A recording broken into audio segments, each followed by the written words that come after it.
So, for the talk this evening, having just arrived at the airport this afternoon, and after a 24-hour flight, roughly, I don't know, something like that, it felt like that anyway, I should be jet-lagged. I should be exhausted. But I refuse to get exhausted. I refuse to have jet lag, because it's something about the power of the mind. I think the last time I gave a talk 2 weeks ago, I gave a talk about Buddhism and health, and it's incredible just how your mind has power. In that talk 2 weeks ago, if I remember correctly, I did mention that the first year I was in Thailand as a monk, so many of the monks were getting ill, especially problems with their digestion, because the food was not really hygienic, it was really dirty. And I think I gave you an example. Sometimes the lay people would actually, as one of the monks, one of the people here who was with me at that time, sometimes the lay people in these villages would put food in your bowl. But before they put food in the bowl, especially the cold season, because they had runny nose, they would and then put food in your bowl. So it wasn't the case that people would even wash their hands, first of all. I don't think they even had soap. But anyway, maybe they did, but they weren't that sort of hygienic, so every now and again you got some diarrhea. And I remember that one year that all these monks were getting diarrhea, and this is a pain in the butt. So I decided I'm not going to get diarrhea. And I told all the other monks, I said, this year I'm going to be healthy, I'm not going to get diarrhea. And it worked. It's weird. Just because I said I'm not going to get it, it never happened. It just showed something about the power of the mind. And so I can actually teach these things, and they really actually work. So, going over there, it doesn't matter, get jet lag or whatever. I'm not going to get jet lag. I'm not going to fall asleep this evening, until maybe afterwards. But the topic of the talk, one of the talks which I gave on that trip, and I thought it's a nice one to weave a talk around. This was at the Buddhist Society in London, the oldest Buddhist society over in London. And I went there when I was a young man trying to find a place to do my Buddhism, and they really helped me. And I'm sure everyone has this wonderful sense of gratitude. If someone's really helped you, if this is where you've grown up, if this is the sort of things you really want to do, and they helped you, of course you want to help them back. It's just gratitude. And it's wonderful being able to sort of have that bit of payback. So I really enjoyed going to the Buddhist Society in London and many other places where I could give something back. And the talk I gave at that Buddhist Society in London was the meaning of life. So that's basically the talk this evening, the meaning of life. And on the same subject, they also went up to Cambridge, and the University Buddhist Society there, which was also an important part of my life, actually a really crucial part of my life. That's where I really got into this practice of meditation and Buddhism. Without that, I wouldn't be here today. And so I went to give a talk there. And it's just a bit of nostalgia, because the place where I gave the talk for the Cambridge University Buddhist Society, it had some history for me. Because that was the first place I went on TV. And I'll tell you why. Because this was the 60s and 70s. I think this happened in 1970. Or 71 it could have been. All the other universities in UK at the time, and even in France, I think even in Australia, they all had demonstrations. Students demonstrating about something or other. And I'd been in that university for 2 years. We hadn't had any demonstration at all. And I felt my university career was passing away, and I was missing something important, an essential part of the student experience, demonstrating against something. And so once there was a demonstration, and to this day I can't remember exactly what it was, and it didn't matter anyway. I didn't know what I was demonstrating against, I was just demonstrating. Honestly, it's true. And so they're demonstrating, we had to have our big meeting, and it was in that building where I gave my talk a week ago. in the same Lady Mitchell Hall in the Sidgwick site. Anyone knows that area? And in those days, I had much more hair than I have now. In those days, I had a beard as well. In those days, I had just really daggy clothes. Well, it's a bit daggy, but I need a wash. I've been on the road for a long time, but these were really daggy clothes, jeans. I was ahead of my time in fashion. My jeans had holes in, but they were just natural holes, not these manufactured holes which ladies wear these days. But the point was, I looked the part. The BBC were outside with their cameras filming the demonstration in Cambridge, and I looked like a student should look, for the TV. No makeup, it was natural. So, as we were walking in, I did see the cameras rolling, so I was the one who was filmed, who got on the 6 o'clock news. And I knew that because the following day, I caught hell from my parents and my relations and friends. You should be studying. You shouldn't be wasting your education, that great opportunity, by taking the day off to have a demonstration. I was like, why me? There's about 400 other students there. Why did you pick on me? Because I was the one in front of the camera as I was going in. So I don't know. But anyway, it shows that even then I was telegenic. But anyway, coming back to the talk, the meaning of life, something a bit more serious. First of all, the greatest definition of life I have ever come across, in one sentence, because people are very busy, don't remember very much except the jokes. The meaning of life. Life is a sexually transmitted terminal disease. And, it's a one line of it. There's actually a lot of truth to that.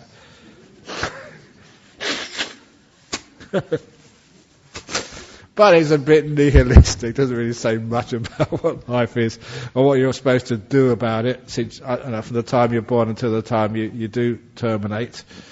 But this is why the people in their life, they look for some sort of meaning, something to do, something to give this life much more than just sexually transmitted terminal disease, just waiting for your death. There must be something more to do in the meantime. And of course that is what we call the meaning of life. Now one of the first things which I understood, when I started contemplating these things, that the meaning of life is not out there waiting for you to discover it.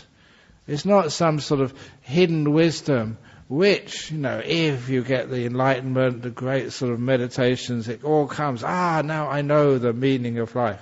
Oh, at that talk I did actually mention one thing. That I have now been a monk 42 years. I had to tell them that in my bio. And it is an important year for a monk, 42. Because that number is the answer to the meaning of life. For those of you who've read Hitchhiker's Guide to the Galaxy, number 42 was the answer they were looking for. But that's just joking about. But the important thing is, the meaning of life is not really out there waiting for you to sort of discover and embrace it. The meaning of life is the meaning you give to your life. Now that makes it much more important, because it's not some passive thing which you ask somebody else. Please, Ajahn Brahm, tell me the meaning of my life. Please, great master, please elucidate why we are here. The why you are here is what reason, purpose you give to this life. Now once you get past the meaning of life is something outside of you, something metaphysical, something you've got to discover, and instead say it's what you're going to give to your life, now you can understand much more about the role of karma, what you're doing, actions, kindness, generosity, and how that is how you give your life meaning. It's not that just, you're a doctor, it's what you put into being a doctor. It's not just you're a mother, it's how you're a mother. It's not even just you're a monk, it's how you're a monk. The meaning you put in to what you're doing. Now once you get that message, in your heads, now you understand why people keep searching for the meaning of life instead of giving meaning to their life. And when you're searching, sometimes you get very depressed, sometimes you get very confused. Look, stop and give your life some meaning. For me, when I was a young student, going back to those student times, I started thinking, I've got all this time in front of me, my life. Now my life is ebbing away, I'm getting old. But you can always give life some meaning, every time. It doesn't have to be one meaning, many meanings of your life. So for me, it was always about a balance between service and giving. So service and solitude. What I can give for others, and just the joy and happiness for myself. Any job which I had to do, I always had to make sure it was going to be my own fulfillment. That was important. You can't just separate yourself out from other people and think you don't count, but also to be able to serve and help other people. That was so important for me.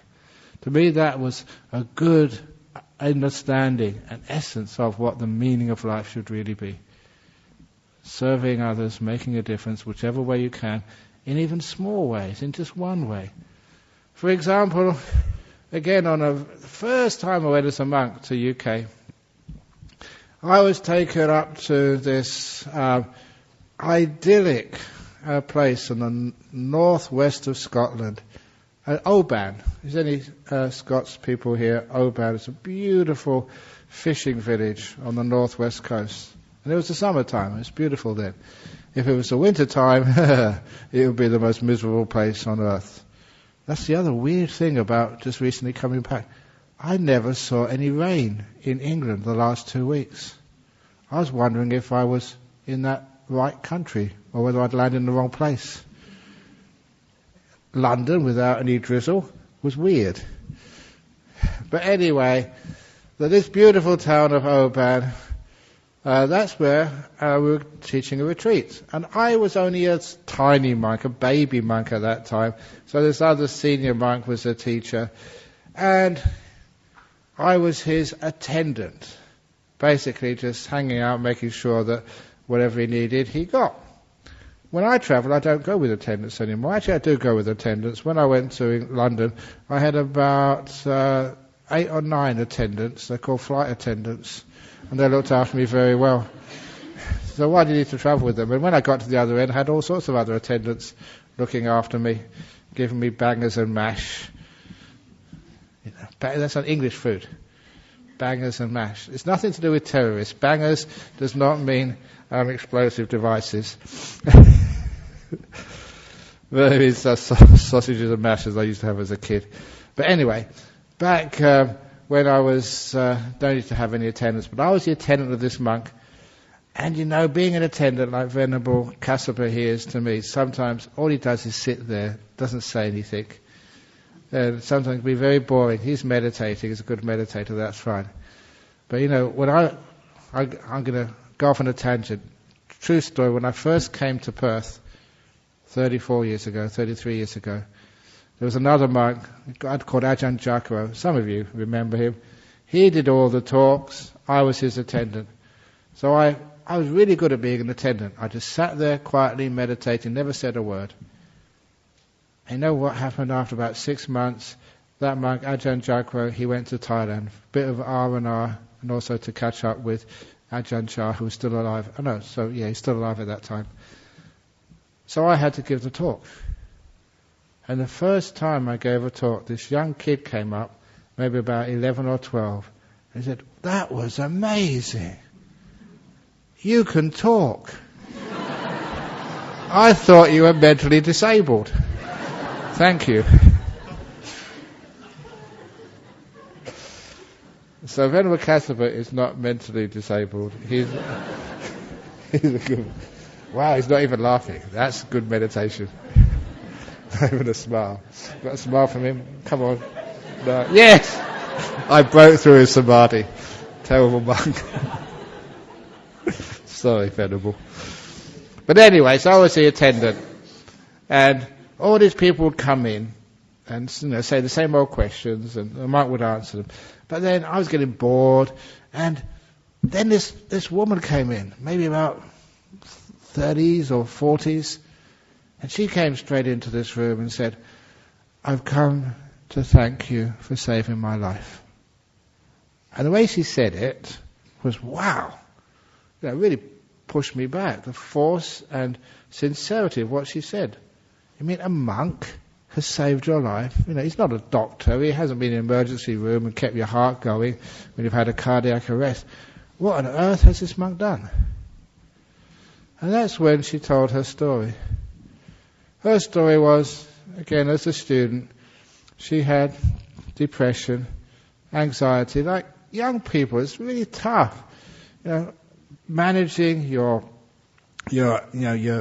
schooling, trying to get good marks so you can get a good career, your social life, girls and boys, your parents, your finances. It's really, really tough.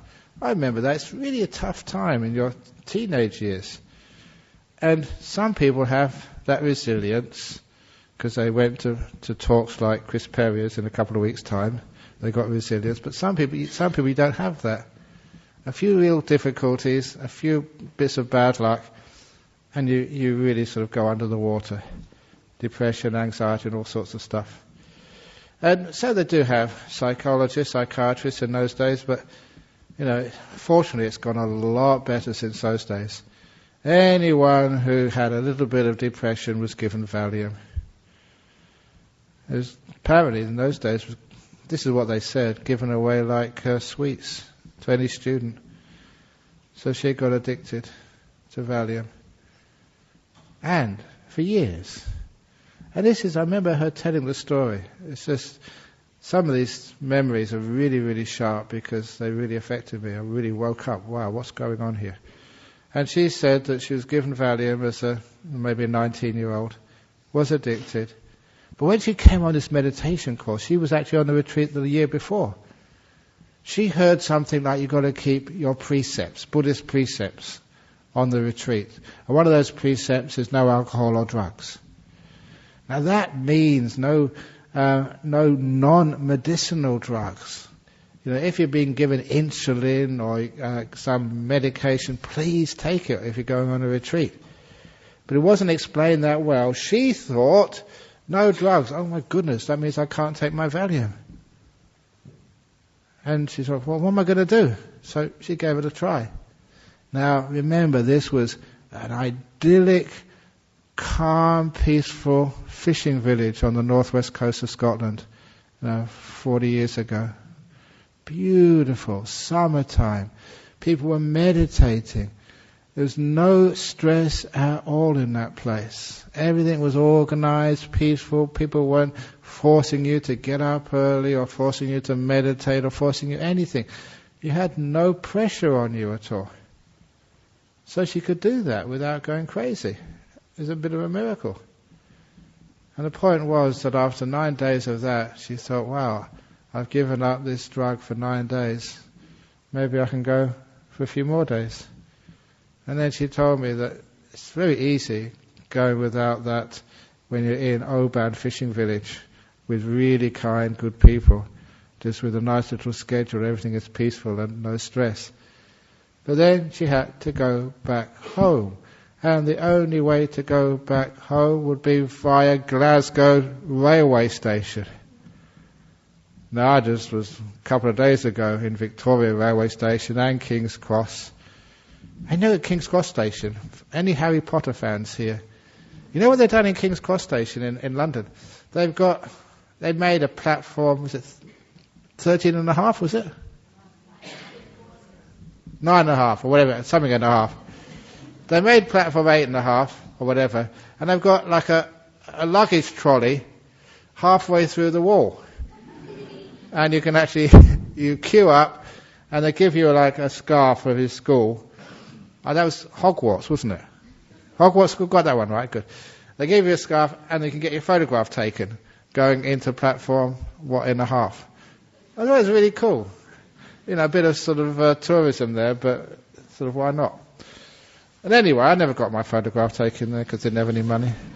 And I don't need to go to Hogwarts. I've got my own magic powers. Anyway, back to going through all this. I mean, they're really, even for myself, a monk, they're really, really stressful. Thousands of people going in all directions. And if, you don't sort of look out carefully, you get hit by a trolley. So anyway, there she had to go through Glasgow Station. And she actually made it just. She said it was just really touch and go many times, just totally breaking apart. And she said what kept her going was the teachings which she heard. Just let it go. This too will pass. That story of the ring, Emperor's ring. This too will pass. So just hang in there. It's not going to get worse. Don't be afraid. It will just disappear after a while. It will get better. Little things like open the door of your heart so you don't add any extra mental resistance to what you're experiencing. All those sorts of teachings, and many more which you've heard here and many other places, that just kept her together just so she'd get on a train and get back home, where she said she spent about a month sitting in a chair, she said. That's all she could do. But little by little, a month of sitting in a chair, totally unable to do anything, little by little the effect of that drug wore off. And she said it was, I'm using her words, it was like being in a mist, being in the fog, and not realizing it because she got used to that. And now that fog had lifted, and she was alive again. The food tasted delicious. She could experience and really enjoy the sunsets. She could see a tree in bloom in the springtime. Everything became alive again for her. So that's why she came and said, thank you for saving my life. It was totally unexpected. There was misunderstanding the precepts, but the other teachings which had kept her together for that time, that was really important to her. When I heard that, I thought, wow, that's the meaning. Not the meaning of my life, but that's the meaning I'm going to put into my life. I'm going to see if I can do some teaching, some service. And I thought that that particular meaning I'm putting into my life will be fulfilled once one person comes up to me and says, Ajahn Brahm, thank you for saving my life. And of course, I'm not exaggerating when it probably at least 1,000 now people have said that. Don't know how many people in the last 2 weeks in England came up to me and said, I know you've heard this before, but thank you for saving my life. And they meant it. These teachings are really, really powerful. And people showed so much gratitude for all these teachings. And when I had, when that little trip over in UK, one of the greatest signs of gratitude which I've ever seen, and I never ever expected to see this in my lifetime, that somebody, I helped her so much, she's about, 30-year-old, 35-year-old, she showed me, she exposed her upper arm, and there on her upper arm is a big tattoo of Ajahn Brahm. That was really weird. I'd never seen that before. I mean, that's a tattoo. You can't take it off. You can't rub it off. And it actually looked like me as well. Really cool. So she's got a tattoo of Ajahn Brahm on her arm. And I was telling the president I have to report everything. I said, I'm glad she's got it on her arm and not on some of the other places on her body, because that would be really embarrassing. Tattoos are just how people do things these days. But that's how she showed her respect, for helping her and saving her life and stuff. So that was crazy to see that. But anyway, that became one of the meanings of my life, to help somebody. Now, if you give a meaning to your life, you actually put the meaning in there. You can imagine just what comes up when you achieve that meaning. The amount of happiness and fulfillment. But there's no way that I can ever get depressed. No way. Because you've set a meaning, a good one, and you get this incredible stuff back. I just need to think about that, and I don't get depressed. I cry. Sometimes I love doing things like that, crying. I'm a man, I'm a monk, I cry. Every time you really, really do something amazing for somebody else, or for our Buddhist society, or for that time we did, you all know these stories, but here we go. That time when we did the 30th anniversary of our Buddhist society, actually it's coming up to our 50th soon, isn't it? Must be soon. 30th anniversary of the Buddhist Society of West Australia, we held this big event in Supreme Court Gardens, when Supreme Court Gardens existed and it wasn't turned into some big water park. Actually, no, it hasn't actually. They've still kept Supreme Court Gardens, haven't they? Sorry? They've got Queen Elizabeth Quay or something, but Supreme Court Gardens, is it still there? Yeah. That's good, because that's historic. It's heritage, because of what happened with the Buddhist Society of West Australia. Big occasion. We decided, let's give it everything we've got. Put lots of money in there, and I think many of you know what happened there. Rain, storm, big storm. Where they have these, what's it called these days? They have like storm alerts. Storm alert issued that day. Premier's office called me 3 times, are you cancelling? No. Monks came up and said, Ajahn Brahm, you've got to cancel. You're embarrassing us. No. So we held it, and the rain stopped. Just for our ceremony. Those of you who don't believe in miracles, that was a real dinky-die 100% full-on miracle. Shouldn't have stopped. Left to the east, west, north, south of Supreme Court Gardens, trees were coming down. Lots of people never came. And they couldn't believe we held a ceremony. I said, what, we held a ceremony? That's impossible. It was a storm. And that was actually hit Perth at that particular time. And even I always remember this, I think I still got the email somewhere, that the firm, I don't mind sort of giving them a plug, Reese Hire, who hired us all the tents and the marquees and the electric work, the PA systems, and the whole sort of event hire. They wrote this email back afterwards. What, you held the event? I said, yeah. And he said, we never heard of that Ajahn Brahm before, but can you please ask him who's going to win the horse racing this week? Yes, that's my man. They thought, well, you could stop the rain, you could tell us who's going to win the horses. So, but that was, to me, you've seen me, I don't just let other people do the work, I do it myself as well, really get in there. And so, packing up afterwards, didn't finish till maybe 12, 1 o'clock in the morning. And the following morning I had to go off to Melbourne, because I had many, many jobs. I'm also the spiritual advisor of the Buddhist Society of Victoria, so I had to go and do their ceremonies for them. That was the first time I got checked in at the airport, domestic terminal, flying Qantas over to Melbourne to carry on more work. As soon as I checked in, sat in the corner of the big airport now, it hasn't changed, that's the way it was then, and cried my eyes out. You've done something, you achieved something which was impossible. This incredible ceremony to show, just give so much, really give, and you get this wonderful meaning back. Other beings help you if you help them.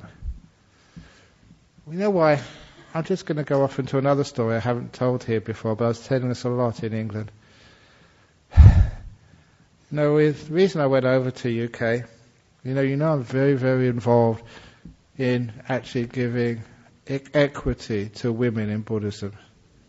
You've seen that there's most Buddhist centres you ever go to, you see men giving talks, monks. Tibetan monks, very few Tibetan nuns. This is actually quite exceptional that here in Perth we've got this great nuns monastery at Dhammasara. You don't have monasteries like that elsewhere.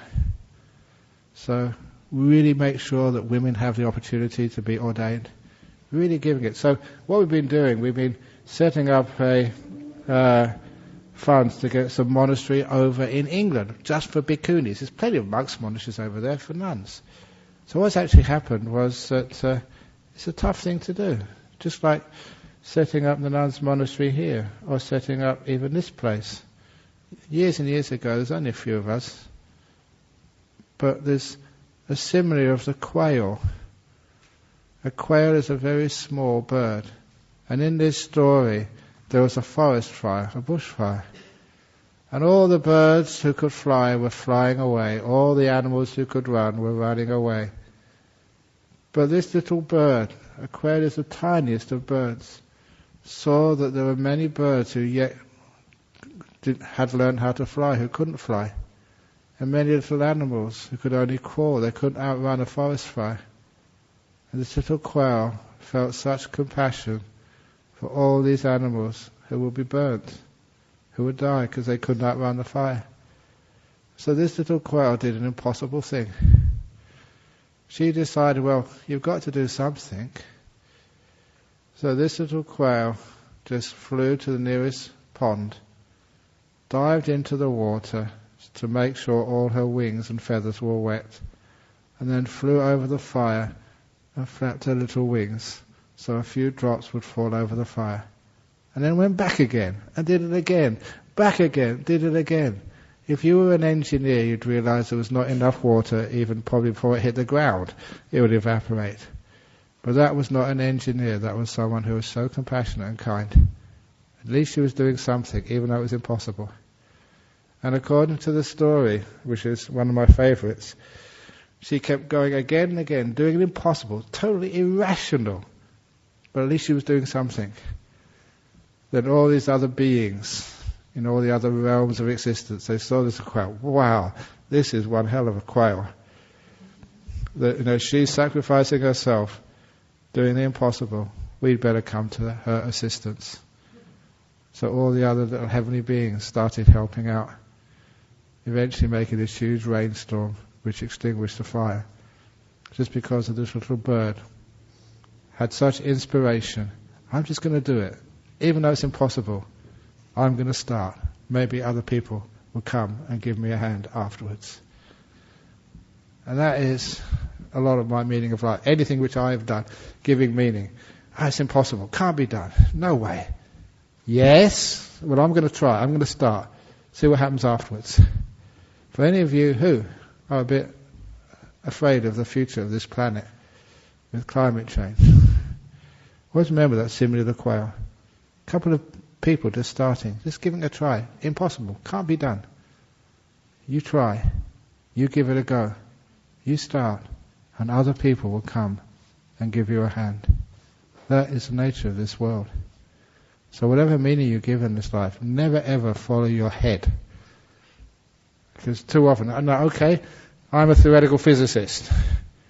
You can't get more in your head than that. And just while I was over there, the people who remember Professor Bernard Carr, who came for our GCB, I had a nice lunch with him with some friends. He came to my talk in Cambridge in that hall where I was first photographed as a student agitator. And in between, he did actually go and see Stephen Hawking. He had some project with him. So, that Bernard, he is a close friend of Stephen Hawking. Stephen Hawking came to his marriage. And he's actually in the film, the Theory of Everything. And he even got a gig to go to the premiere in London because he was a close friend of Stephen Hawking. But anyway, so I'm in my head, okay. At least I started off like that. Then moved it down into the heart. Into the head, only a few things are possible in this world. In your heart, almost everything is.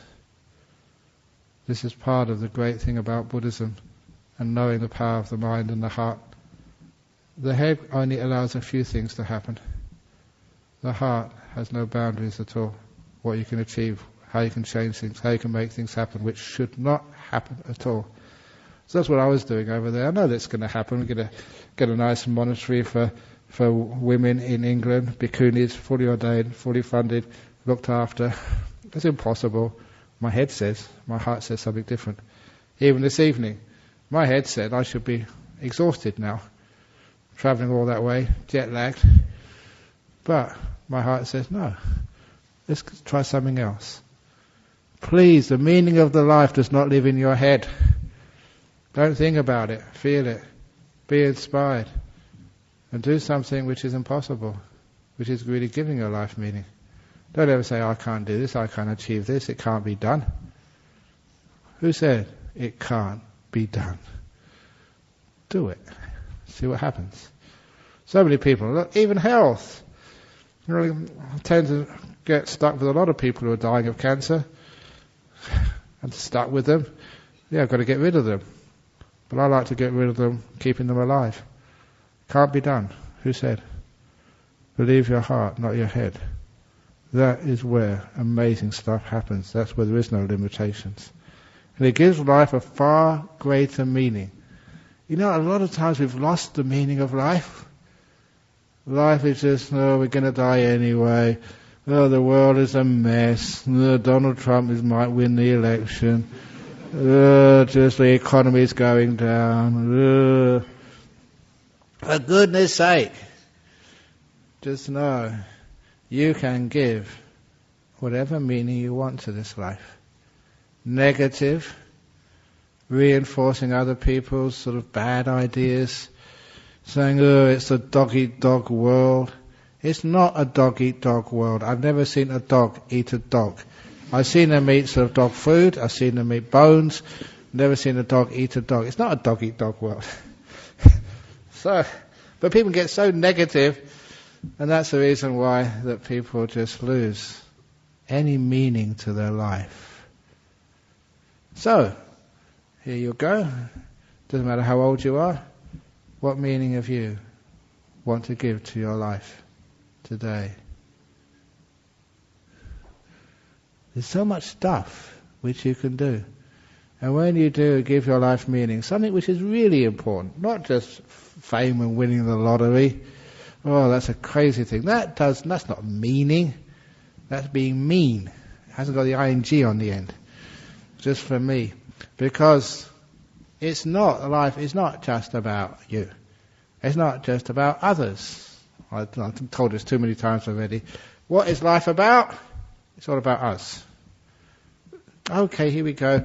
So if you haven't heard this before, marriages, and Dennis is over here somewhere, he's here early. I was over there. He knows I always do this same story. We do marriages together. Because he does the official part, because of my rules I'm not allowed to actually sign the form. And I do the fun part, sprinkle with holy water, getting really wet. I love that one. I make marriages memorable. Soaking. But I always tell the story. Look at the bride. Now you're a married woman, you must not think of yourself. Look at the husband. Now you're a married man, you must not think of yourself. Still looking at the man, the groom. Now you're a married man, you mustn't think of your wife. Look at the wife. Now you're a married woman, you mustn't think of your husband. In a marriage, you should not think of yourself, nor should you think of your partner. And the answer is, oh, come on, I said this so many times, you must know the answer. The answer is, in a marriage, in any relationship, never think of yourself, never think of others. Never think of others, okay? Never think of yourself, always think of us. Please include yourself in a marriage, in a relationship, in the Buddhist society. This community here, it's not about me, it's not about you, it's always about us. We're all involved in this. So when it's all about us, now you get an understanding of what meaning is. We're in it together. What affects you affects me. What affects me affects everybody. So when it's all about us, it's so easy to understand where that meaning of life can become. There is no difference between service to others and looking after yourself, fulfillment to others, making this better world and making yourself a better person. They both go together. Sometimes we have all these retreats and people think, well, what's the meaning of a retreat? Just sitting on your bum all day for 9 days, helping absolutely nobody. Who do you serve when you're just meditating by yourself in a beautiful retreat center? You're just not achieving anything, not contributing, you're just sucking up resources from others. Which actually you are. But that's not the point. If you can meditate, if you can be peaceful, you're actually helping others. Because all the people who have to put up with you, at least you're not around for 9 days. That's quite negative. But not that, but all the people you'll meet afterwards. Whatever peace, happiness, joy, wisdom, compassion, whatever it is you get on that retreat, which is huge, you'll automatically share with others afterwards.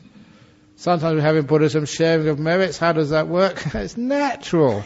Whatever merits, good karma, kindness, peace, generosity, whatever it is you have generated over 9 days or even just this evening. that will be spread to everyone you'll meet on this weekend. You'll be a much more peaceful, wonderful person. Even in England, people were saying that their husband doesn't mind them coming off for a couple of days on a mini retreat, because they know their husband when they come back, or their wife when they come back, is much nicer to them, doesn't complain too much. At the very least, when they're on one of my mini retreats for 3 days, at least they're not spending from their credit card. That's been pretty mean and stereotyping, so I don't mean that. Please take that out of the transcript. But they're kinder, more peaceful, more wonderful people. That's why it's wonderful that they can come there. And that's what you share to other people. So whatever meaning you give to your life, your own life, personal life, automatically goes out to others. So sometimes you look in life, what do you really want to use your time for? Obviously for some people it's just surviving, getting by, or is it just surviving? Even though it's tough, still you're giving them a lot of meaning to your life. Yes, you are not contributing and giving. You're like the person in medical school, you're learning. Learning your life, what it's all about. So that afterwards, when you graduate from medical school, you can be a doctor and serve others. That's why being a monk, being a nun, sitting in the monastery, having nothing to do all day, yeah, that's nice if you can get away with it. But that's not how it works. For many, many years you don't contribute. But afterwards you certainly do. Big time. So that's why, why become a monk, why become a nun? We are doctors, specialists of the mind and the heart. Invest a few years, it's quite a lot of years, until you can actually know exactly what you're up to, what you're doing, but then, you're a great specialist, which can help a lot of people, give a lot of meaning into this world. So I don't think this life is ever meaningless. Yeah, if you become a sort of philosopher, theoretical physicist, yeah, you might think it's meaningfulness because you haven't developed the other part of you, the heart. Move that sort of attention down to your heart, the sort of intuitive part where the mind lives, and then, it's amazing the meaning you can give to your life. And at the end of your life, what will happen? All the people who come and say how much you meant to them, how much meaning you gave into their lives. You don't have to do much for that. Just a tiny bit of kindness, a tiny bit of just being there for one another, just a tiny bit of opening your heart, a tiny bit of forgiveness, just to say to other people, look, you are more than beautiful enough, you are good enough, I care for you, I love you, you don't have to change. My father's meaning of his life was to give me that wonderful teaching. He got many parts of his meaning of life, but he gave me the teaching that opens the door of your heart. No matter who you are, no matter what you do, son, the door of my heart's always open to you. That's meaning. That's something which, you share that with so many other people, and that just has huge effects on people. Traumatized people. That's actually mentioned briefly about one of these elderly women. Her husband came the first day. She booked in for my mini retreat, but she couldn't come because she was so painful. She never slept the night before, but she came the second day.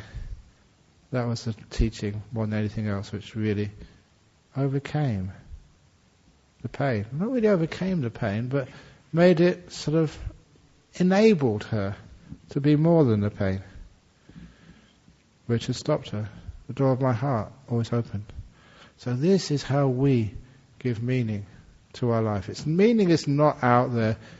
You see it, you give it, and then you make that meaning such that it creates a lot of happiness for yourself, a lot of happiness for the world, and opens up possibilities which are literally boundless. What world do you want to make? Give it meaning. It can be done. Thank you for listening. Oh, come on. You can do much better than that. Sadhu, Sadhu! Sadhu! That is better. Okay, there are some questions, comments, or complaints. Complaints are allowed. So, any questions? Because apparently it's not live streamed. Or is it live streamed? Because they got a new computer. There's always stuff happening with that room in the back there. Any questions from the audience here? Now, does that mean you're not going to actually come in front here in a big line with your questions? Which you are anyway. Okay, so I'll finish off because I'm supposed to be jet lagged. I don't know why I'm not. Even actually on the way out I wasn't jet lagged. It's weird. A lot of times, the mind is so strong you can do anything, it seems. Even when I'm dead, after my cremation, I think I can still give a talk on a Friday night. Okay, let's pay respects to Buddha, Dhamma and Sangha, and then you can come and line up with your questions.